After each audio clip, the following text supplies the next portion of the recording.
All right, well, welcome back, everybody. We're going to do a very much requested, surprisingly to me, equipment video. I've had a lot of people ask about basically the pole barn, how we got the little camper set up, and a lot of people want to know about my tractor equipment and certain pieces of it. So please excuse the junk. I'm not going to go out here and clean everything up for this video because I have got to jump on doing some work this afternoon, but I'm going to kind of show everything off. Like I said, just the whole setup and some of the equipment. And there's one specific piece of equipment, my packer, that everybody's asked a lot of questions about. So we'll kind of go over that in detail. So in case you're new to the channel, I guess I'll just start from scratch. We used to have a 30 by 60 pole barn right here, and we got hit by a tornado in March.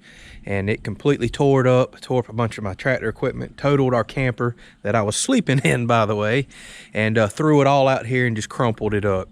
So long story short, we've site cleared this area. That's why you've probably seen on some episodes, I've planted grass here. It's growing in nicely. And we just got done building a very beefy 42 by 80. We went ahead and went a whole lot larger. Went and upgraded to big 8 by 8 post. Got them real tight spacing, 10 foot on center, beefed up the trusses. So long story short, I spoke with an engineer and kind of designed all this, and I've got this rated up to 155 mile-an-hour wind loads. These posts go over 4 foot in the ground. We brought a concrete truck in. We've got a tremendous amount of concrete around all of them. So I plan on this not going anywhere. All right, well, we'll just do a quick start for now. We were very fortunate to have a family member allow us to stay in this camper while we kind of decide what we're doing house-wise and all. But it's a 36-foot fifth wheel that fits nicely underneath here, and that's kind of where we stay. Inside's a bit junky, so I'm not going to show that off, but we really like how it's covered underneath. You got plenty of seating area out front if you wanted to. You could grill out here. You still got room to kind of park your cars. This building was never designed for this because we don't plan on living underneath here forever, but it's nice that it gives us some conveniences while we're here until we, get a house and get some stuff done. So I'm not sure exactly what kind of equipment you want to talk about, so we'll just quickly run through everything. You'll see me use this old Polaris Trail Boss 330. Bought this four-wheeler, oh my goodness, 10, 15 years ago for like 800 bucks. It's been fantastic, no problems. I use it all the time for spraying, for spreading seed, a little bit of fertilizer. You'll see me use that on the channel a lot. I've got an old Snapper Pro, a commercial mower that I bought 10, 11, 12 years ago. Now that I think about it, yeah, probably 10 years ago. It's got a 32 horse Vanguard on it. Another awesome piece of equipment. I've never even changed the deck belt on it. Why? I'll change it when it breaks, but this thing is a monster. 60-inch deck, 32 horsepower. It's very, very hard to bog that thing down. And by the way, if any of this I'm talking about you want some more details on, that's what you drop a comment for. Got an old 16-foot double axle utility trailer. Y'all see me use my 25-ton Tractor Supply log splitter quite a bit on the channel. Now that it's fall, I will be doing some more firewood here coming up very soon. So excited about that. Love doing firewood. This has been an awesome log splitter. Originally, I was thinking 25 tons. Is that going to be enough for this oak and all that I split? No problems. Engine starts excellent. So very happy with my purchase thus far. If you've watched the channel more than one video, you see that I use my John Deere a lot. I used to have an open station, 44 horsepower John Deere 3720. Finally got rid of that tractor. It was 13 years old. Excellent. Only it ever went to the shop one time in its life for a wheel seal. So that's kind of why I've been a diehard John Deere fan. Had a couple minor issues with this. One we're going to work very soon. But overall, extremely powerful tractor. This is the 4066R. It's the most powerful compact tractor I'm aware of. Honestly, probably too much power for a compact. It'll spin the wheels way before it'll ever run out of power. But I love having all that extra PTO power for some of the mowers that I'll have that I'll show in just a second. While we're at the tractor, one piece of equipment that I'm not so sure I've ever showed on the channel. This is a tractor sprayer that I built. If you look at a lot of tractor sprayers, they're PTO driven, got big booms everywhere.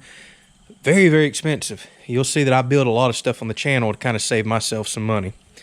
Now, in case you ain't noticed here, this thing, oh man, boy did it catch it. Tornado wound up throwing this around. I just dug it out the other day. I had broken knobs. This was bent back, but believe it or not, I pressurized it up with water. Not a single leak, no issues at all. So what I did was North Star makes some excellent, probably top of the line four-wheeler type sprayers, and that's from Northern Tool. So I bought one of their very powerful, it's like 5 gallon a minute four-wheeler sprayers. Tore all the hoses and attachments and fittings off the top, pump, everything. Wound up getting one of these 55 gallon drums, and I just plumbed it straight into this. So now with these Boominator nozzles, which I love, this thing sprays 40 plus foot wide. It really does. So I can go out and spray big fields like this in no time flat. It's real easy to just pop the lid, mix it up. It comes with a little 26 gallon tank to go in a fuller, by the way. But like I said, I plumbed everything over, welded me up a little bracket, moved it here. I wish I'd have recorded a lot of this stuff whenever I built it back in the day. But I wasn't doing YouTube then. I got me a 3-point carry-all attachment from one of the Tractor Supply or one of the stores, and put me a thick plywood base in it, welded me on some metal, and made me a heavy-duty tractor sprayer for a fraction of what the PTO-driven ones cost. Like I said, no booms, no nothing to deal with, and still sprays 40 foot wide. And I've had really good luck with that, killing everything off. Actually, probably at the end of this video, I may run this. It's a bit windy right now, so if the wind stays picked up, I might not spray the field, but I need to go spray the dove food plot with that. So again, excuse the junk, but you may be new to the channel, you might not, but you probably just seen me use my Tartar fertilizer spreader. I got this from Tractor Supply, a few $100. I've had it for years. It's been excellent, and I just wired me in a actuator to it so I can push button from the cab, not have to lift that up, get dust, fertilizer all in the cab. And I'll try to remember to include some of these videos at the end of this one if you want to watch some of these modifications that I've done. Not really equipment, but if you watch our other channel, you see me use this a lot right here. We have a 2011 Polaris Ranger with, oh my goodness, thousands of miles on it and thousands of hours. Another excellent piece of equipment. I've only ever had one issue with this, and that was to change out a, what was that? Oh, an injector. Had one go bad. $100 later, it was back to acting just fine. So been an awesome piece of equipment for around the farm here. I just don't really see how we could have a place like this without having one of these. I mean, we could, but this makes it so convenient.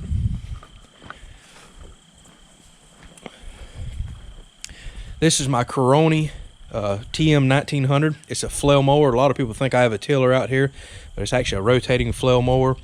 And I did a video years ago, actually the most popular video on the channel, comparing this to a rotary cutter and a finish mower. And other than having a lot of blades underneath that you have to sharpen, I usually sharpen them once a year is all I need. I by far love a flail mower compared to, say, a big old rotary mower. It's compact, doesn't take up a lot of barn room. It's easy when you swing around out there around trees and stuff. It's not sticking 6, 7, 8 foot back here like a big old rotary mower. Only probably negative to it's blades to sharpen, and doesn't cut quite as thick a material as a rotary mower for the same price range. Other than that, doesn't kick up dust, mows grass decent, mows thick brush really good. You see me use this on the channel a lot. Another piece of equipment that wound up taking a beating in the tornado. I've got a lot of bent pieces of metal here that's knocked all out of the place. I've got to get out here and fix this one day, maybe even re-weld some of this. This is my Woodmax WM8 wood chipper. Love this thing. This is what we're going to fire up here before long as I start clearing tree lines and brush, and I'm going to make a lot of wood chips with this, and that's what I'm going to layer the garden with out there. So plan on using this a lot in the future. I'm not the world's biggest fan on burning big brush piles. I've heard horror stories of neighboring property getting caught on fire, etc., burning your own place down. While I do love fires, I just don't like big brush fires, and I'd rather use these chips to turn into compost, layer the garden, do flower beds, things like that. So I thought that was a pretty neat piece of equipment to get for around the property. It'll be getting used a lot here in the future. Probably my second most popular and asked about piece of equipment on the channel, well, maybe third, would be this is my Dirt Dog disc right here. It's called a 200-14, but if I remember correctly, it's made up in Commerce, Georgia. It's the model 200, and if you wind up getting one, tell them about our channel. Tell them we sent you there. They have no idea who I am, but you know, hey, I may go get another piece of equipment from them. Had this disc for years. Actually, my father bought it from up there. I bought it from him. But heavy duty disc. That's why it cuts so well. Everybody's impressed how well it does on this channel. 6.5 foot wide. It's got big 20-inch disc. Most small discs like this come with 18s. As you can see, really thick metal, full box frame, very heavy duty. I mean, everything is beefy. That weight is critical. We've had the little angle iron disc before to try to save money. They were horrible. You had to throw bags on top of them, bags of seed or something, angle iron, railroad iron, everything you could to weight them down and try to make them cut. This has just enough weight to still go behind a compact tractor and disc the ground up very well. I've had it for years. My father had it for years, and we haven't even had to change a bearing, nothing on it. It's been an excellent piece of equipment. I highly recommend that. But I'm telling y'all, go as heavy of a disc as you can afford or pull behind your tractor if you're in the market for a disc. Weight is key. Something that I don't hardly ever use on the channel much anymore is my cultivator. And I actually built this by scratch. Back when I was teaching myself how to weld, I took an old, just old 3-point kind of carry-all that you could put a bar on right there, or a ball, excuse me, to kind of move things around. I cut it, and then I ordered all the metal, this big heavy-duty, real thick wall, 2-inch square tubing. Went and bought these spring tines from one of these tractor supply stores, and I built this to teach myself to kind of weld. I've never broken a weld on it, and did it with a little 110 volt welder and been pleased with it. The reason I don't use it much anymore is because once I finally welded a Reese hitch on the back side of my disc and start pulling my packer behind this kind of starts doing what this did as far as leveling the ground. One thing I really like a cultivator for, I can go out on fresh hard ground, say grassed up ground like this, and dig it in, and it'll start really busting those root clumps up. It breaks new ground great, although it's very hard on the tractor. You put that many tines in hard ground, you can actually stop your tractor. The other thing that I love it for is when I'm smoothing food plots. But I don't use it much anymore since I've kind of got this set up configured just how I want it now. But you can put these tines in the ground 2 to 3 inches and run 6, 7, 8 miles an hour as fast as your ground will allow you if it don't beat you to death. And it does an excellent job of kind of smoothing the ground out, smoothing ruts out from where you were disking real heavy. So good for breaking ground, really good for smoothing ground up. But just don't use it a whole lot anymore. I'll keep it around because I built it. I don't have much in it, and I will use it again. Excuse the mess here. Normally I don't leave my mowers this junked up, but I just broke a belt the other day. Got to fix that, clean this off, and then get right back to mowing. But this is my Cronie TC910 finish mower. It's about 7.5, 8 foot wide cut, and I use that a lot on the channel. I didn't never really need a finish mower, but I picked it up for a killer deal with a guy that was selling it down the road, and it complements my flail nicely. It cuts about 1.5 foot wider than the flail. I can cut just as fast, but that 1.5 foot width really helps me knock out big fields like this. Nice thing about this versus a flail, 5 blades, 2 belts. You're kind of back in business. It's like a lawnmower. Real easy to service, real easy to take care of. Only issue I've ever had with this, I've had it for a couple of years, had one wheel bearing go bad, and I just recently replaced that wheel over there. Other than that, not a single problem with it, other than every now and then, about once a year, I change the belts on it, which is not uncommon because I'm mowing super thick, heavy field grass, and I mow, oh goodness, almost once a week during the summer when we're getting a lot of rain. So this thing sees a tremendous amount of mowing.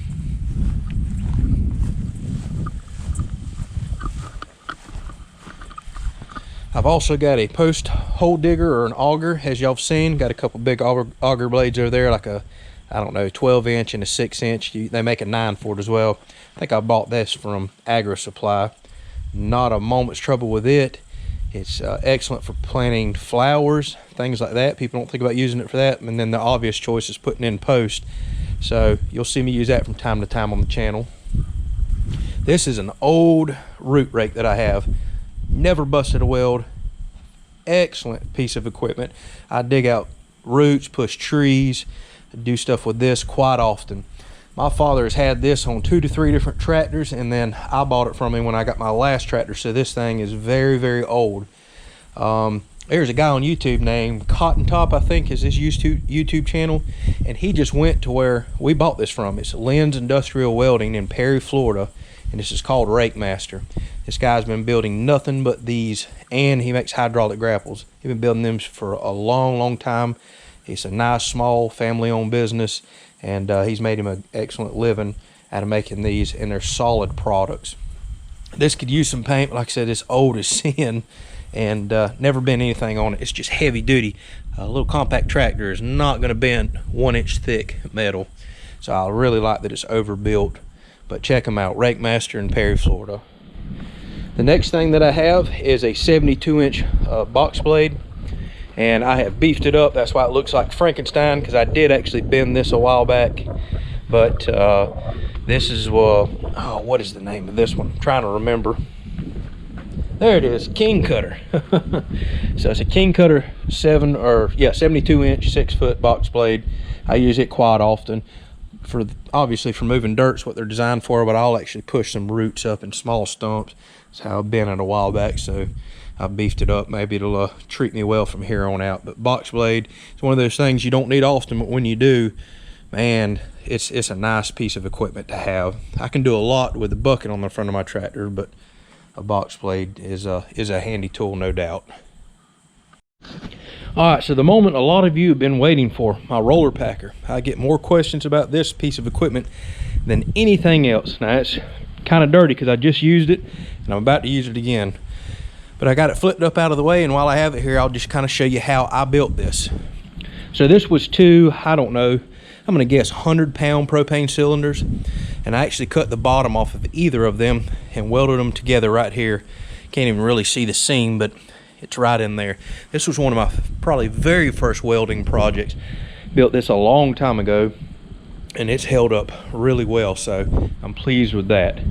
So again, two propane cylinders, cut the bottoms off of both, welded them together, and then for some reinforcement to kind of back my welds up, and to make sure that this never kind of slid on the ground, always rolled, I bought a bunch of rebar and welded them all the way across as well. And what I didn't realize at the time that I really enjoy about the rebar is it kind of does some extra little dimples and packing in the dirt and really pushes the seed down. This has worked so unbelievably well to be as small as it is. I get compliments all the time on the channel about how well this smooths out all the ruts left behind the disc there. And the reason it does that is weight.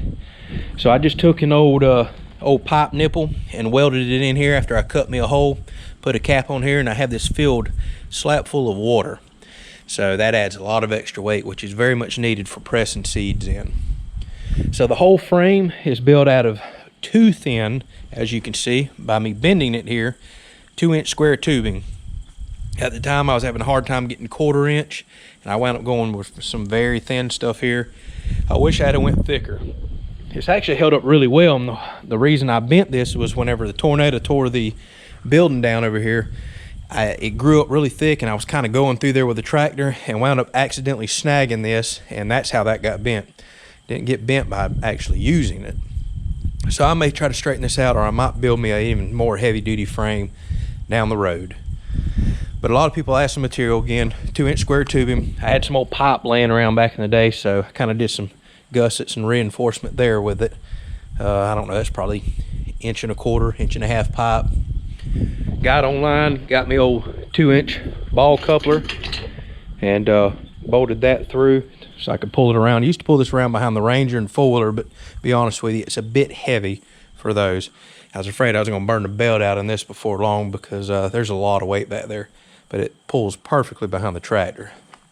So this is the top of the propane tank, to where it used to have an off and on nozzle. I wound up getting on Amazon. You'll see I love them. Found me some, I believe that was 7/8 inch solid cold roll rod, and it fit perfectly right in where it threads in that on-off valve. I welded that in quite a bit, and then bought me some kind of locking collars that go on the outside. Also on Amazon, I got some of these carrier bearings that are greasable.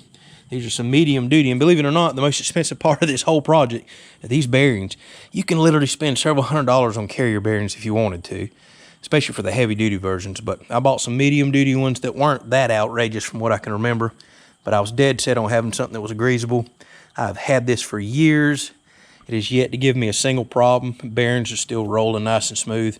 And all I did was just bolt those on through the frame and put some locking collars on either side so it couldn't slide in and out of the bearings. And it's held up. I mean, I haven't had to touch it. Maybe get a little bit better look on this side. So I do need to actually grease these. It's been just a little bit. So here it is, nice and flipped over. I actually run into a tree with this the other day. So it was perfect till this year when I bent it with a tractor. I'm gonna try to bend that back, and then I ran into a tree, caught it over there, you can see, and actually bent my frame just a little right here in that pipe. So I am gonna do something to reinforce the top, because again, it's just too thin of wall of square tubing, although I've gotten years and years out of it before I finally banged it around this year. But other than that, I wouldn't hesitate to build another one of these in a heartbeat. So if you can find an old propane facility or you can get a couple of tanks, it's a fun project. And packers are like $800 to $1,000 for ones that are much smaller than this. They got the nice dimpled heavy duty wheels, but packers are outrageous. That's the reason I decided to build one myself. I'll be honest with you, I can't remember what I have in this, but I bet I don't have more than a couple $100, maybe. And the most expensive part was the bearings. So it's definitely a project worth doing on your own, and you can save quite a few $100s. Same with that cultivator. When I remember looking at one of those back in the day, it was $850 if I remember correctly, for one that was just about that same exact size. I think I have $300 in that over there after I ordered all the metal, welded it up myself, and those spring tines were probably the most expensive thing, along with the little shoes that go on the bottom. So by all means, I used to not know how to weld. I taught myself doing projects like this. Save yourself the money, try to do something yourself, and learn. You know, hey, if it doesn't work out, at least you have a learning experience with it. That's the way I've always looked at all this stuff. So I'm kind of looking around to see if I missed anything else. I don't think I did as far as equipment underneath the pole barn. So hopefully this gives you a general idea how we kind of have this set up. I'm glad that we went with a much larger pole barn. If there's one thing I've learned in life, always build bigger than you think you need, because you tend to outgrow stuff. So eventually we're actually going to wind up putting a little 2-horse stall down here. That's why it's big as it is. Maybe y'all haven't watched the channel back far enough to know that, but that's kind of why I planted this entire pasture. Everybody keeps asking me, why are you mowing all that? Put some animals out there. Well, that's the point. But whenever our pole barn got blew down and then we spent all the money on this, that kind of took all of our cash for fencing and animals, and we're kind of having to recoup. But the plan is, yes, couple of horses, a few cows, goats. We're going to put some sort of animals out there as soon as I can knock out all the fencing. We're really looking forward to having animals on the place, so that's going to be something fun for down the road. I don't really see much else in here. It's a bit windy, but I tell you what, I'm itching to get on the tractor. I always look for an excuse to get on the tractor, and I want to show this sprayer off right here. So I think that's how we'll wrap the video up, since I can't remember if I've ever actually used this piece of equipment on the channel. And I'm really proud of the way I built it, the money I saved on it, and it works so well to be so simplistic. So let's put some spray in this, and some anti-foaming agent. I found that on Amazon. God, that was a lifesaver. If y'all have ever mixed up chemicals, it'll foam out all over you. So we'll put a few drops of that in there, head out to the field, and I'll show you how this works, spraying the food plot.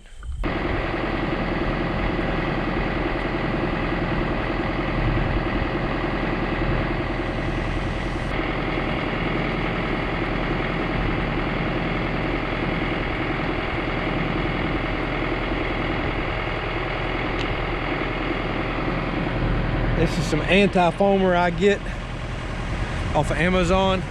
Highly recommend it.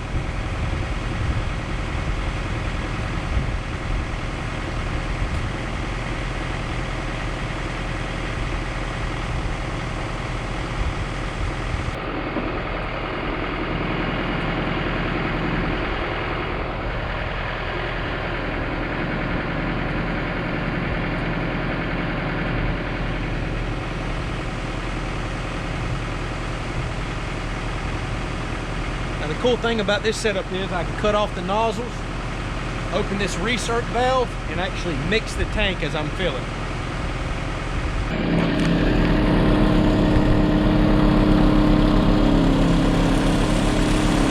It's a really nice feature to be able to do that. because mixing 55 gallons is critical. You don't just want to put it in there and hope the water mixes it all up. So you can see how long I've had this. It's just rusted to pieces, but still working great. This is an adjustable pressure regulator, and it's got a dump that goes straight out into the tank for recirculation.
Well, I ain't been timing stuff too well here lately. It is raining right now, and I just shut the tractor off from spraying, so oh, the luck. There was nothing on the radar earlier, even though it's been overcast. Hardly no chance of rain today, but I guess I'm the lucky one. It's getting some tiny little blue spot. The lightest rain there is just popped up over us. It's misting right now. Hopefully if we don't get much more, the spray should do good, but typically I have found in the past I need an hour to 2 hours of dry time before the weed killer takes effect, before rain comes. So oh, I hope there ain't much more. With that said, it feels excellent out here. It's breezy. Hopefully you can hear me.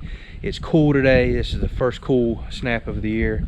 I am loving this. It is almost firewood season. Actually, it is. If you quit spitting rain and Tiffany gets home today, I think we're going to have our second fire of the season. We burnt one a few weeks ago when it was hot. That was a mistake. We stayed around it about 2 minutes and decided we're gonna let that burn out. So we love our fires. 'Tis the season finally. We got to go out and find us some trees to cut up. I've got my eye on a couple, so we'll be cranking up the chainsaw here for long, the log splitter. We'll be burning some fires. Oh, I'm looking forward to it. Probably my favorite time of year right here. I love when the seasons change. So hopefully y'all enjoyed watching the sprayer. If you have any questions on any of the equipment, I hope I answered your questions, because there's been a lot of questions on different random equipment around here, and kind of the pole barn, just kind of how we have the camper set up underneath it. And I know I didn't talk much about that, but that's what the comment section is for. You know, drop a comment, I'll answer as best I can, and I wish y'all the best of luck. Enjoy the season changes, and season changes, man, my old country tongue. And we're going to enjoy them with you, and we'll do a few little changes on the channel for it. Catch y'all in the next video.